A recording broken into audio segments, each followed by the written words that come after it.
મોરબી ઝૂલતા પુલ દુર્ઘટના કેસમાં વધુ તપાસની માંગનો કેસ। મોરબીની સેશન્સ કોર્ટમાં વધુ તપાસ માટે દલીલ કરવામાં આવી। સેશન્સ કોર્ટમાં બંને પક્ષના વકીલોએ તપાસ અંગે દલીલ કરી। આગામી 2 જાન્યુઆરીએ આ અંગે વધુ સુનાવણી હાથ ધરાશે।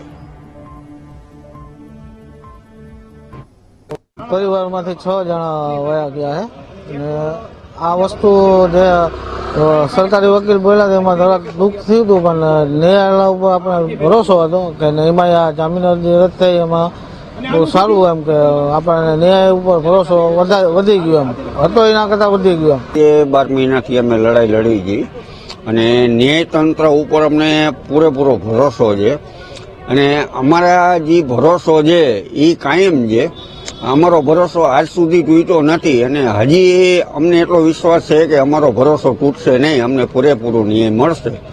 બસ એ જ અમારી ફર્ધર તપાસની અંદર અમે ફર્ધર ઇન્વેસ્ટિગેશન કેવી રીતે પોલીસ એજન્સીએ કરવું તેનું નામદાર કોર્ટ મોરબી સેશન્સ કોર્ટમાં હિયરિંગ હતું અને એ હિયરિંગમાં આજરોજ અમે ફરિયાદ પક્ષે મૃતકોના પરિવાર વતી ફર્ધર ઇન્વેસ્ટિગેશન માટે અનેક હાઈકોર્ટ સુપ્રીમ કોર્ટના ચુકાદાઓ રજૂ કરેલ છે। તે ચુકાદાઓની કોપી આરોપીઓના વકીલને આવતા આરોપીના વકીલોએ આ અભ્યાસ કરવા માટે એક વધુ મુદતની માંગણી કરેલી છે અને નામદાર કોર્ટે 2-1ની મુદત મુકરર કરેલી છે।